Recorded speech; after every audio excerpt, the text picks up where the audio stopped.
खुलुमबाय आं सिजुगुरिनिफ्राय बुंदो मोनबारु बर' लामायाथ' अबस्था बहुत गाज्रि बनायनो होननानै बनायनो फायदोंमोन बनायदिया दा आद्रा बनायनानै थांफिनबाय खोनानायाथ' खोनादो ठिकादारनि मुङा आलमा बसुमतारी होननानै खिन्थु मावदिया आरो खामानिखौ आद्रा मावनानै थांफिनबाय मा जानो थाखायबा मावदिया पात्ता गैया बुजि मोनाखै आरो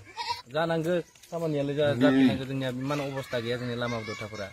इमान दैयाबो खस्थ' लामा मोजांनि थाखायसो मानसिफ्रा दै रोगानो हायो मोजाङै दा बिदिनो खस्थ' खालामनानै सहायना थानांदो आरो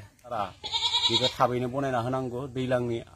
सिगां नैबे डिसेम्बर मासावनो कमप्लिट खालामना होनांगौ बेखाय जोङो दाबि खालामनाय जादों आरो ठिकादारखौथ' आङो दायो नामखौ मिथिया सिनाया आरो माने बिटिसिनि डिपुटि चिफनि माने आन्डाराव खामानिखौ मावदो होननानै खोनानो मोनदों आरो